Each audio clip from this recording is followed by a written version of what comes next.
नमस्कार। आज हम बना रहे हैं एक ही टक्स वाला ब्लाउज जो सिर्फ एक ही प्लेट से बन जाएगा। इसके लिए नीचे हम पहले 1/2 इंच डाउन कर देंगे और इस पट्टी को लगा के और पूरा फोल्ड करके चारों तरफ सिलाई लगा ली। उसके बाद देखिए ये एक हमने यहाँ से 4.5 नाप के ऊपर से अब हम देखते हैं ब्लाउज में स्लीव्स किस तरह से जोड़ी जाती है। यह भी बस 40 का बना हुआ ब्लाउज है जिसकी मैंने आस्तीन 10 इंच चौड़ी ली है। यहाँ से ये देखिए 10 इंच चौड़ी है और 6.5 इंच लंबी है। ये बनकर 5.5 रहेगी। अब सबसे पहले इसमें हम शेप देते हैं।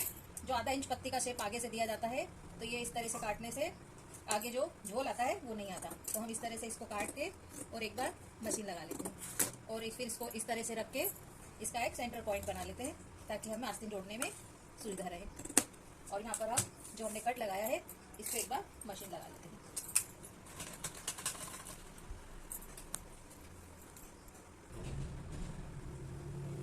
मैंने पट्टी पे इस पे सिलाई लगा ली है कटिंग करने के बाद। अब हम इसको मिला के और जोड़ लेते हैं। तो सामने से रख के ये देखें कि जो कट वाला हिस्सा है ये हमारा सामने जुड़ना चाहिए। तो हम इसको शोल्डर तक यहाँ मिला के देख लेते हैं और फिर बीच से हम यहाँ से देख लेते हैं और पिन लगाते हुए या फिर ऐसे भी हम सिल सकते हैं। देखिए बराबर आ रहा है तो हम इस तरफ से सिलना शुरू करते हैं।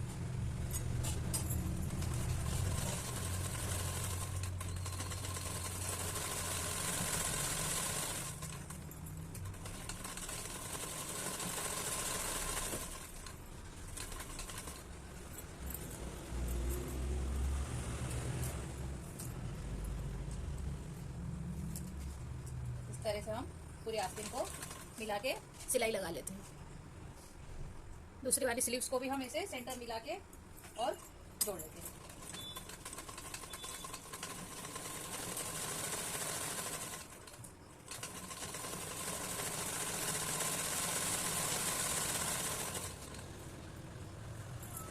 थोड़ा सा कम लगता है तो आप हल्का सा इसको खींच के भी जोड़ सकते हैं।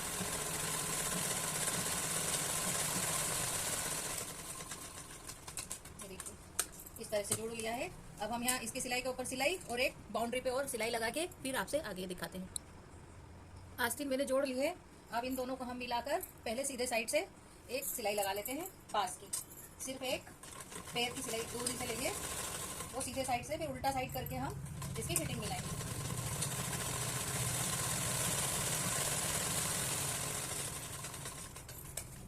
दूसरे साइड भी इस तरह से सिल लेते हैं। दोनों को बराबर करके और सिलाई लगा।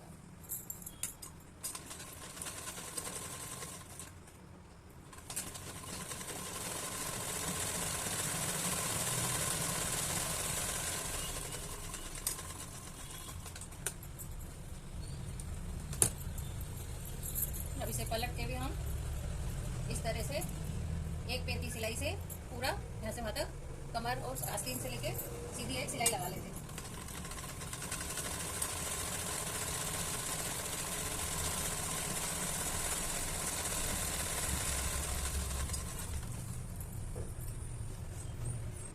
आस्तीन मैंने जोड़ लिए।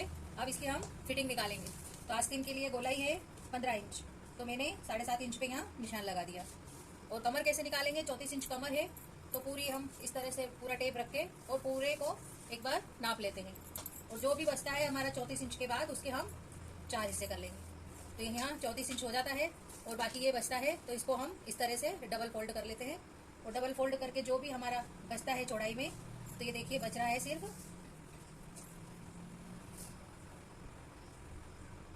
4 सेंटीमीटर। तो हम 2-2 सेंटीमीटर कमर में निशान लगाएंगे। क्योंकि ये मैंने 40 का बनाया है और कपड़ा सीमित ही था तो इसलिए ज़्यादा हमने इसमें गैप नहीं छोड़ी। 2 सेंटीमीटर यहाँ इस तरफ लगा लेंगे कमर में और यहाँ आस्तीन में लगा करके 7.5 पे निशान और सीधी एक लाइन ड्रॉ कर लेंगे इस तरह से। यहाँ से हम इस सिलाई को मिला देंगे ऐसे और फिर मशीन लगा लेंगे। तो इस तरह से हम फिटिंग मिला लेते हैं। एक सिलाई लगा के एक सिलाई और पास में लगा दें और फिर इस तरह से आप अपनी फिटिंग मिला सकते हैं। बस यहाँ जो हमारा आया पूरा नापने के बाद 4 हिस्से करें और उसको यहाँ डबल। अब ये हो जाएगा। Thank you for watching. ये देखिए 40 चेस्ट के नाप से पूरा परफेक्ट ब्लाउज 1 टक्स बना है और ये 40-80 सेंटीमीटर ही अस्तर में बन गया है। कम से कम कपड़े में कैसे ब्लाउज निकालें इसकी कटिंग मैं आपको अगले वीडियो में बताऊंगी। Thank you for watching. तो ये देखिए पूरा फिनिश से 1 टक्स ब्लाउज। पूरा बिना कटिंग के प्रिंसेस कट आ गया इसका शेप, ये देखिए। धन्यवाद। नमस्कार। आज हम सीखेंगे शोल्डर की पट्टी और गले के दोनों हिस्सों को कैसे जोड़ें और शोल्डर पे कैसे सिलाई लगाएं कि गला ना उतरे। तो देखिए, ये मैंने यहाँ पर सिलाई लगाई है।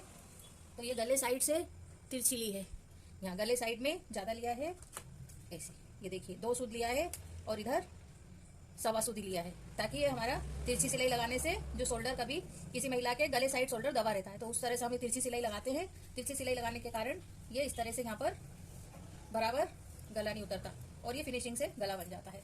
ये हैवी बस्ट ब्लाउज बनाया है।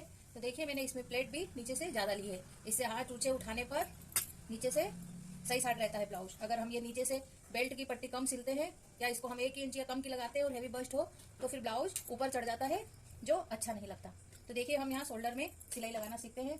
तो जो आगे का भाग है, इसको मैंने आपको एक वीडियो में बता दिया है पीछे। अब देखिए, इसको हम यहाँ पर थोड़ा सा खोल लेते हैं पहले, और इस तुरपाई करनी है। तो ये इसके लिए हम इसको यहाँ से खोलते हैं और खोलने के बाद इसको यहाँ ऐसे रखेंगे, दोनों हिस्से सीधे सामने से, और ये जोड़ के यहाँ से हम इसे इस तरह से, ये पट्टी बाहर रहेगी और ये दोनों के गले मिला के इस तरह से मोड़ लेंगे। इससे हमारा गला जॉइंट हो जाएगा, क्योंकि हम गला अलग अलग बनाए हैं, पीछे का हिस्सा अलग बनाया और आगे का अलग, और दोनों की बॉर्डर भी अलग बनाई है। ये देखिए, मैंने गले में कोई पाइपिंग नहीं लगाई है, और इसको भी जैसे नीचे से भी लगा के मोड़ लिया था और ऊपर से भी मैंने इसे सिलाई लगा के और फोल्ड कर लिया था। तो इसमें मैंने गले में कोई पाइपिंग नहीं लगाई पीछे, और कम से कम कपड़े में मैंने इसे ब्लाउज बना लिया। ये देखिए, इस तरह से हमारा ये गला फोल्ड होगा, तो गला उतरता नहीं है। अब ये हम यहाँ पर अच्छे से तुरपाई कर सकते हैं फिर। तो इस तरह से आप जोड़ेंगे तो बराबर बन जाएगा। और स्लीव्स भी देखिए, मैंने 5 इंच की ली है, 10 इंच चौड़ाई ली है। ये नॉर्मल मैंने अस्तर 80 सेंटीमीटर में कटिंग करी है, सिर्फ मैंने साइड में एक जोड़ लगाया है, और अस्तर और ये बराबर उसी में ही बन गया है। तो आप अगले ब्लाउज में इस तरह से कटिंग करना सीखेंगे। और अब हम आस्तीन को भी जोड़ लेते हैं। तो आप ये समझ गए होंगे कि किस तरह से जोड़ा जाता है। और ये 1 टक्स ब्लाउज है, जो मैंने एक ही सिलाई में पूरा किया है। धन्यवाद फॉर वॉचिंग। पूरा ब्लाउज फिर अगली कटिंग में। हैवी साइज ब्लाउज 80 अस्तर में बना, डोरी